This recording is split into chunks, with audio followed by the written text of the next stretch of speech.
Good morning, everyone. This is Joy Rosa with Earthworks Acupuncture, and today we are diving into epidemiology again with Ms. Kendra Sims. Good morning, Kendra. Morning. And we're going to start talking about what makes good research and what makes bad research. What's the difference? The internet right now is, full of information, always has been, but Kendra is going to help us unpack how you can differentiate between good research and fake news. And this is going to be extremely helpful moving forward for everybody. So, you're not just, tapping on clickbait or sharing misinformation, especially with your friends and your family who you really are just trying to share this information to protect and support and help out. So, Kendra, I'll let you take it away. Thank you for doing this morning. Yeah, of course, because it's really important to me because I'm actually really excited that a lot of people are now interested in health research and they're actually learning about the things I spend a lot of time studying. But what I'm also seeing, even if it's not just like willful misinformation, it's just like people wanting to maybe they want to spread something they've found on the internet. And maybe before we do that, we just take a step back and just kind of go through a kind of screening process with ourselves before we like spread things that might, actually be actively wrong. So so that's just what I wanted to talk about today. So I do something, there's a field called causal inference in epidemiology, and it's really just getting at cause and effect from this really great text by Pearl and his co-authors. It's really looking at if changes in one variable cause changes in another, and how much of that change is caused. So you're really getting, Can you break down for people, like, what's a variable? Sure. Because it's something that, maybe it's smoking, maybe it's race, maybe it's really just one thing you want to study, and does it, whether it's behavior, whether it's a health outcome, whether it's like maybe a gene, does that cause, say, a disease? So variables you can just think about like health related things in this situation. And we call them variables is because there's like differences in people, like maybe there's something you can do or something that happens to you, or maybe there's something that you are. Right. Yeah, there's a whole spectrum, and that's what we're looking at because we know not everybody is the same. And when we study large groups of people with using statistics and these methods and theories, what we're getting at is looking at these like meaningful differences between large groups of people. No, that was a great question. Thanks for clarifying. Oh yeah, and like a further way, like, I have cause and effect here, but other ways people talk about, variables is like one might be independent, and that's the one that is the one that leads to the second variable. So like, the second dependent variable, it depends on something else happening is another way to think. Yeah, that's another way to think about it. Yeah.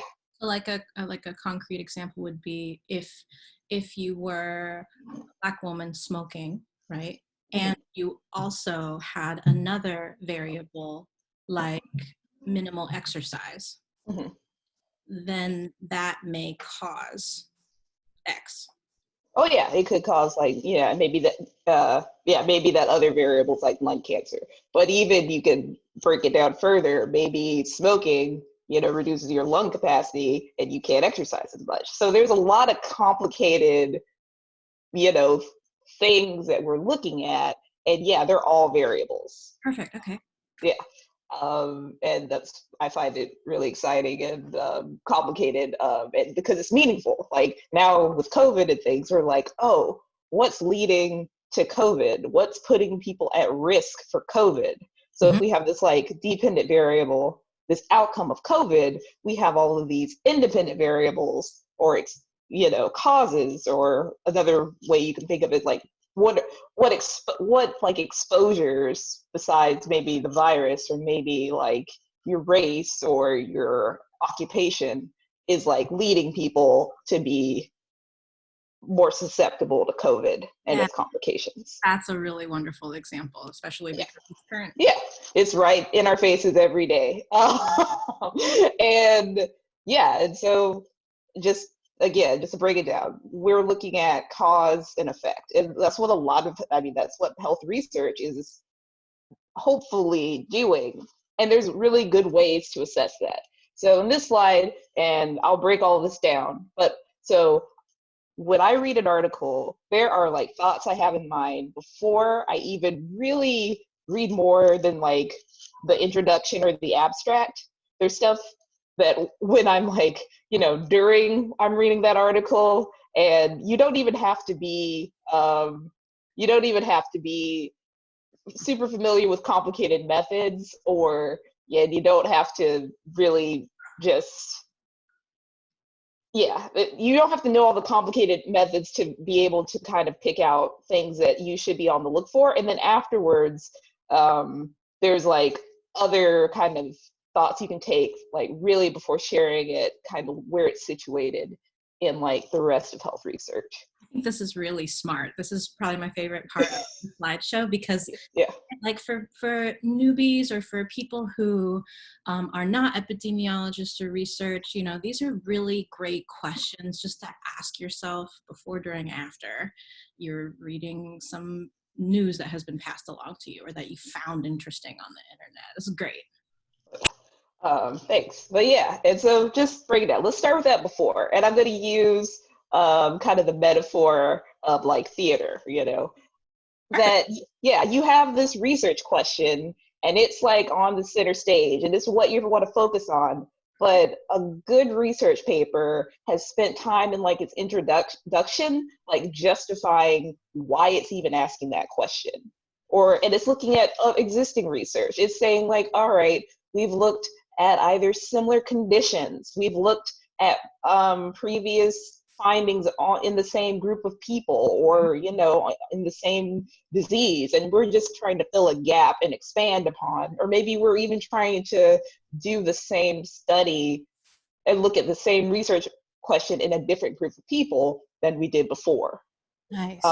Yeah, an example was, I know that a lot of people have seen that you know, people are now saying that, oh, minorities like Black people seem to be disproportionately affected by, you know, COVID-19. Right. So, you know, I foresee future research that goes beyond kind of the simple description of, oh, that's happening, as to like why that's happening. Mm-hmm.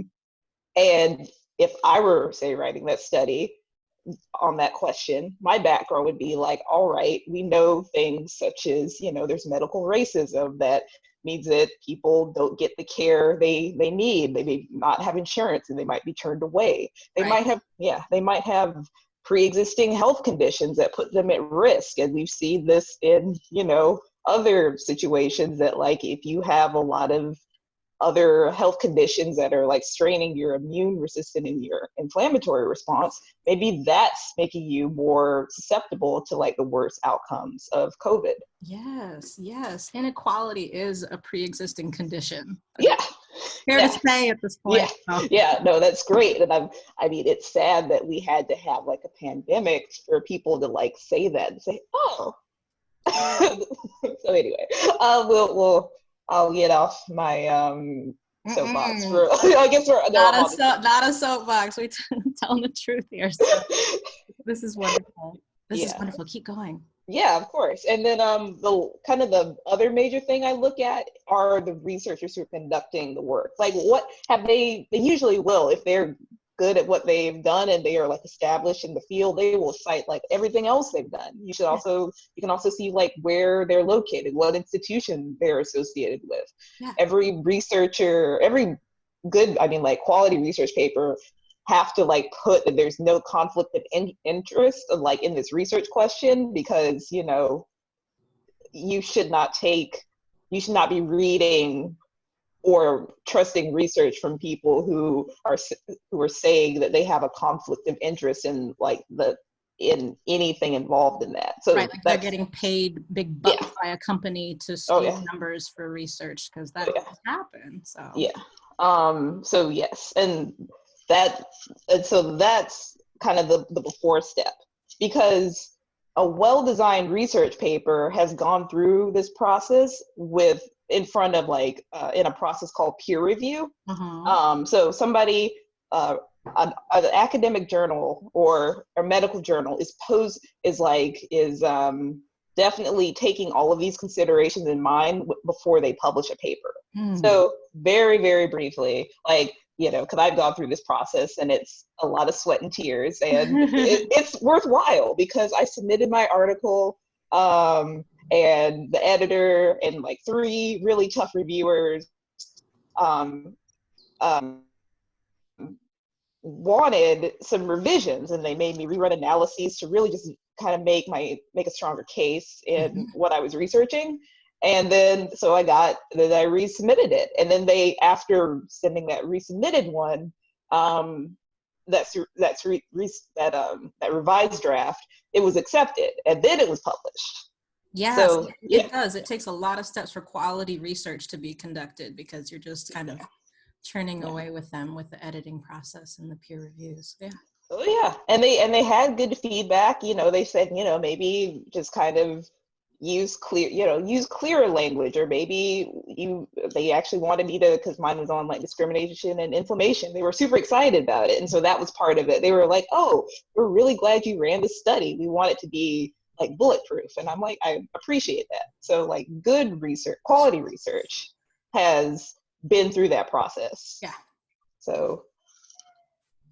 So, and then I'm using a nice image I found from the National Institute of Environmental Health Sciences. They're kind of affiliation. They're one of the kind of branches of the National Institute of Health, because, as I was saying, when we have variables, all of these health conditions, they can range from, is it something behavioral, maybe binge drinking or smoking? Is it pollution? Is it, occupational hazards or things? There's a lot of different things you can study. But even after you get past that question, and you should look at who's being studied. A population is a group of people you want to kind of generalize your results to. Yeah. But we know that we can't do research on every single person. It's just unfeasible to say oh, I'm going to do analyses on every citizen of the United States right now. Yeah, and you shouldn't have to in a well-designed study, and I'll go through into that a little bit. Question.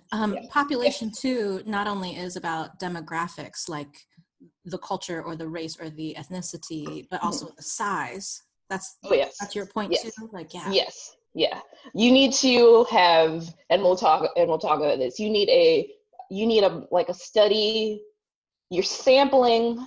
You're taking a large enough group of people out of a study population. So it's called sampling, and you want to do that randomly, as we'll go into, because you don't want other variables. Actually, you don't want the way you're picking people out to study to actually be driving your results. Yeah. And that's part of kind of the designs or methods. You're not going to be able to do that perfectly, and we know that there's a lot of things going on, especially if there's just a lot of things out of your control. But with your statistics and your methods, you should be able to kind of control and account for that. So again, a good research paper to me is very clear at telling you what it's doing. It says here's how we pick these people, here's what we were studying in them, this is how we were either doing something to them, and we'll talk about whether they're doing something experimental, or if we were just collecting information from them, or blood draws. You should be able to get that from that. Yeah. And because the sampling of the variables or the population has to be random, I think it is a little bit of a struggle to tell me if this is correct or not, sample populations of BIPOC folks who actually would entrust, right, these waivers to do random research. I mean, you know, we've got a medical history of like Tuskegee experiment and things like that. So I think it's really good to reiterate why these sample and variables, these sample sizes of population and the variables need to be random in order to fully assess your findings and your results. Like, is something true or is it not true within this? Oh yeah, definitely. Because even in general, there's a certain type of people, and that's like irrespective of race, who are going to be a lot more likely to, you know, take the time to get blood draws or do something or take a pill for you. Mm-hmm. And yeah, like BIPOC people just might not be motivated or feel like they want to do that. Yeah. I guess I would say that, you know, I'm not discounting that at all, but I do think that if we could get to the point, and that's why I want to be in research, to get to the point to kind of increase that trust, yes, we can actually, you know, study the things that will kind of bring about like positive changes in our communities. So and this is why it's so important for you to come on here too and explain what is research. Why for what? Like, what? No, I mean, yeah, people are like, why would I like, you know, I recognize that I'm a nerd and I love this stuff, but you know, I do it because I think about For the people. yeah, I think about the people. I think about my grandmother. I think about my family members. And I'm like, oh, you know, this is my advocacy. Yep. So, A legacy. Yeah, keep yes, going. Keep yeah, of course. going. Oh yeah, well, yeah. And so, there's kind of a hierarchy of how we get it, cause and effect. And some is just like, it's a lot easier to get, a lot more straightforward to get it cause and effect without those issues a lot of those issues we were talking about Mm-hmm. in certain types of studies. So like randomized controlled trials, the RCTs that are in kind of toward the top here, Mm-hmm. are, and I'll show this in the next slide, are like the kind of the gold standard in getting at cause and effect in like health research. Okay, so when somebody is looking up a research article online or get past something about tigers and viruses, Yeah. they're wanting to look at if it's a randomized controlled trial study, because that's kind of the pinnacle. Like that Right. would make them go, oh, this is a Yes. trusted, this Exactly. could be potentially trusted. Like really, Yes. you know, good facts. Yes. Yeah, and I think we should use that. Let's use kind of that example, because you're talking about that tiger in the Brooklyn Zoo, who they actually tested several tigers, and they all had COVID. Yeah. They all were tested positive for COVID. And yeah, I would trust, say, a randomized control. It'd be a weird randomized control trial, but we're gonna work through it on this next slide. So, all right. So let's say the population of interest were like tigers. Yes. Like tigers in zoos, because we now know, thanks to Tiger King, that there are a lot of them, or not even in zoos, just tigers in America. Yeah. There's so many tigers. So that's going to be our population of interest. And we kind of take a sample. So we would need to go to, I guess, all of the random people. I'm not going to cast judgment on those people right now. All of society said that for me. And say that Tiger farms. We would have to just kind of like we would maybe need their cell phone numbers, like of all the tiger owners in America that we could. Maybe there's a database, and just randomly pick some to say, we're going to swab your tigers. Or we want your tigers. No, we're just going to say we just want your tigers. Mm-hmm. And what would we do is, like, half of them, we would take a big group, maybe like 500 tigers. Mm-hmm. And then one group, we would actually, in treatment A, we'll call it, we will stick like COVID, I guess, up their noses. Mm-hmm. And then in other half of those other 250 tigers, we're going to stick something up their nose, but it's not going to be COVID. It's just going to be like, I guess, it'd be like a placebo to see if tigers can catch COVID-19. Mm-hmm. And if we, follow those tigers, because if we follow those tigers for, say, 2 weeks, we should see in treatment A that the tigers that were given COVID-19, did they develop COVID? Yeah. Yeah. Yeah, that's a perfect example. It's timely, it's kind of weird, but it's exactly that's the gold standard of research. But we've heard of, that's how a lot of drugs and medicines are approved, where people are given either a drug or a placebo, or maybe the treatment be, because that's our control group. What's really important here is that you have something to compare your exposed group here, that exposure. We want a group that's exposed, and we need a group that's unexposed. Right. Every other variable, or every other, genes, age, diet is all held equal except for this one thing. So it's usually a drug, or maybe it's an exercise regimen. Maybe they've given, because there's definitely been randomized controlled trials of like exercise effectiveness, or of diet, or housing vouchers. Some people are given housing vouchers to move. Yeah.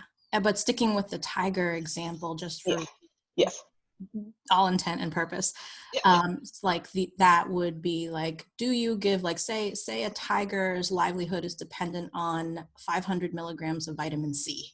Yeah. Have you been giving your tiger the 500 milligrams of vitamin C daily? Yeah. That could be, that could be part of it.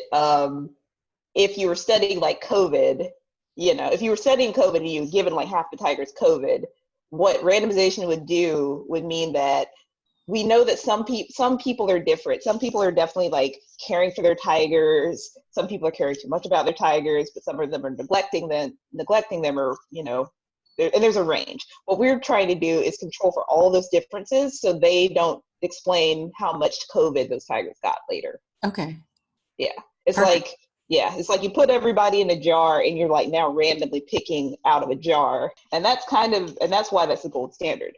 But even now for humans, or tigers, there are definitely things we can't do to people like that. Like, I can't say, is this like environmental toxin, like really, really bad? I can't like give half a group of people an environmental toxin, and half of them I can't. That would be unethical. There's a lot of ethics that would stop you from doing that, and also willingness, because who would do that? So there's another type of study that that was in that hierarchy that's called a cohort study. So the real difference in a cohort study and a randomized controlled trial is that you are not exposing people. What you're doing is finding people who don't have, say, your disease of interest, maybe it's COVID, and they're all free of the disease at the beginning of when you're following them. And then, I was just going to say, let's take your example of the last time we spoke about Yin Health and the Johnson & Johnson talking about the study. That was a cohort. That's a great one. Yes.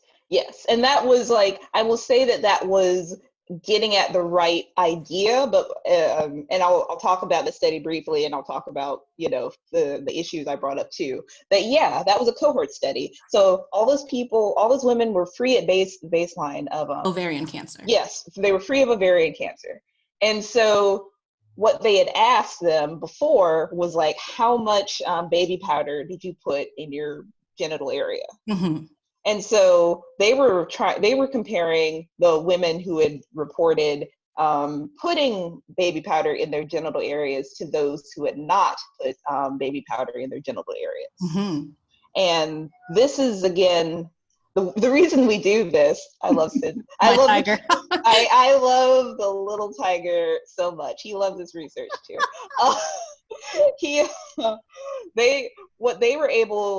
What they were trying to look at was like, all right, we have this exposure, which is baby powder in the genital area, and we have a group in the cisgendered women who did not use it in their genital area, and we followed them for 11 years, and we saw no differences.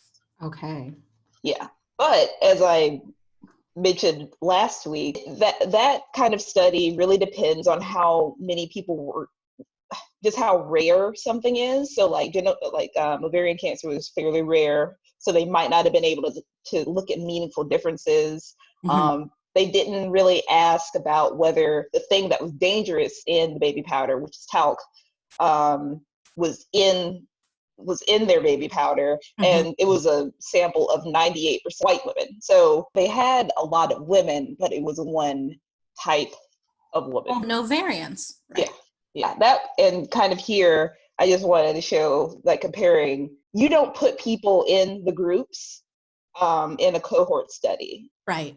Like you would in a randomized control It's like trial. you pick a number in randomized, like A's go here, B's go here. Yeah.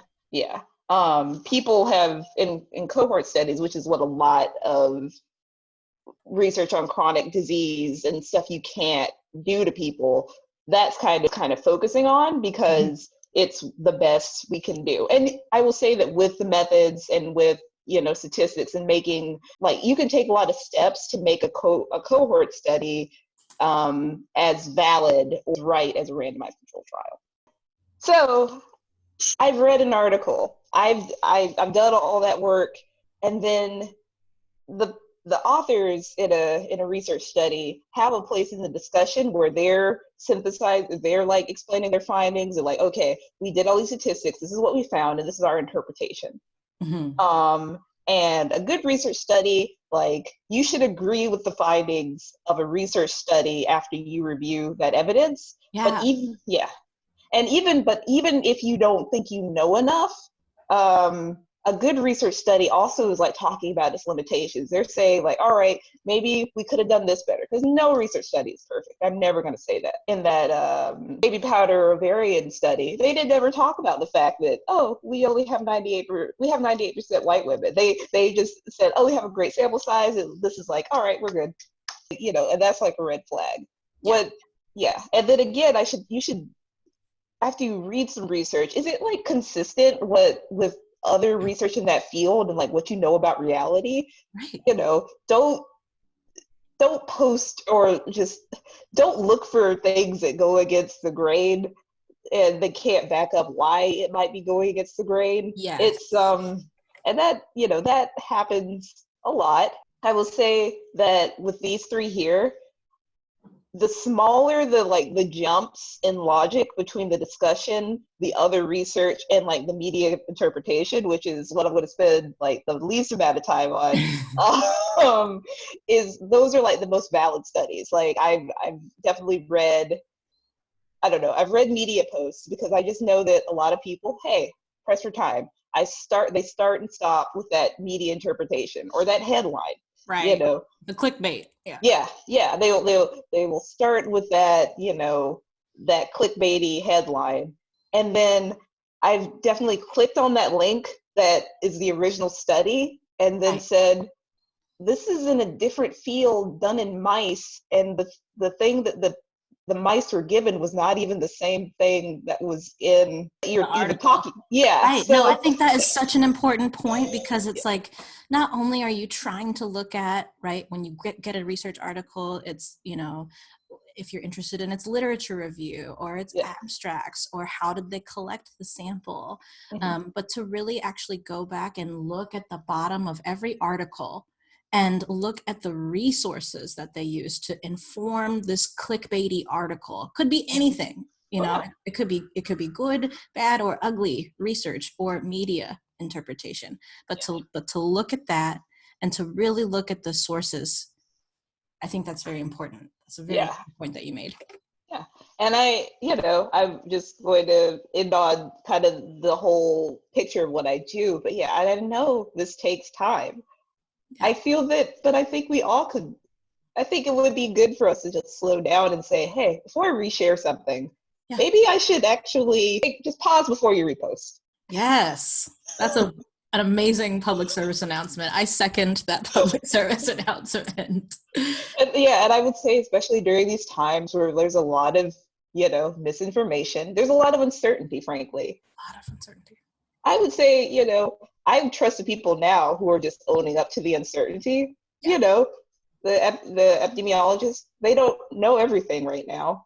They're working on it. And a lot of them are just frankly saying, like, we do not know. Then when that's taken and later in media and said, like, this is certain, or, it's said from high public officials like, oh, this is going to work. Yeah. So don't contribute to that problem. Yes. Kendra, this was awesome. This is probably one of my favorite teaching moments with you. Yeah, I think we should keep this going because I like doing this. Yes. Yeah. And this is very exciting. This is exciting, I think, for you, for sure. And definitely for me. And I'm hoping for viewers at home just to kind of, we have this time. So take this time, learn how to do good research, even if it's just at home for, you surfing the internet while we are in this time of quarantine. And then for those of us that are also in, medical fields, let's rock this. Yeah, definitely. Kendra, thank you so much. We're going to end this here. See you next week. Of course. Bye. Bye.